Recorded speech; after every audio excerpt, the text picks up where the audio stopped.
안녕하세요. 광교곰입니다. 오늘은 만기 해지에 대해서 알아보겠습니다. 보통 전세나 월세나 이제 2년 계약을 합니다. 그리고 이제 만기가 되면 해지를 해야 되는데요. 임대인이나 임차인이나 둘 다 1개월 전에 통보해야 됩니다.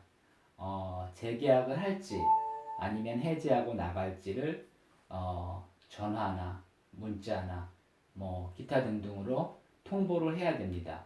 둘 다 통보를 하지 않으면 묵시적 갱신이 됩니다. 한 달 전에 통보해야 되는데 깜빡하고 29일 전에 통보를 했다고 하면은 어떤 경우는 그냥 한 달로 간주해서 그냥 정식 통보로 인정하는 경우도 있고, 어떤 경우에는 한 달 지났으니 안 된다 이렇게 주장하는 경우도 있습니다. 그래서 재계약을 할지 해지를 할지 1개월 전까지 명확하게 통보하는 게 좋습니다. 그러면 통보를 하면은 집주인이 보증금을 가지고 있다 바로 빼주느냐, 그런 경우도 있습니다. 하지만 보통 이제 전세계약 같은 경우는 집주인도 돈이 필요해서 전세를 놓는 겁니다. 그래서 집주인들이 그런 1, 2억, 몇 억 이런 현금을 가지고 있지 않습니다. 그래서 새 세입자를 구해야 줍니다. 그래서 집주인이 알아서 부동산에 얘기해서 새 세입자를 구해서 빼주는 경우도 있고, 아니면은 네가 알아서 빼가지고 나가라 그렇게 말하면 세입자가 부동산에 얘기해서 새 세입자를 구해서 나가면 됩니다. 이때 이제 새 계약은 집주인과 새 세입자가 하게 되는 거죠. 그리고 집주인이 이제 계약금을 받아서 그 나가는 세입자에게 주면은 세입자는 그 돈으로 새 집을 구하는 겁니다. 근데 이제 의외로 이런 분들이 많습니다. 기존 집이 나가지도 않았는데 주변에 괜찮은 새 집이 나오면 새 집부터 계약하는 분들이 있습니다.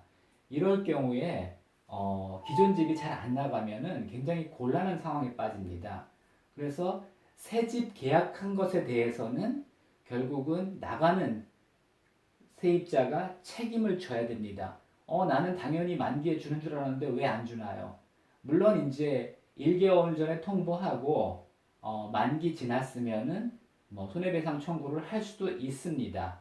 하지만 1개월 전에 통보를 하지 않았거나 만기가 지나지 않았으면은 새 계약에 대해서는 나가는 세입자가 책임을 져야 되는 거죠.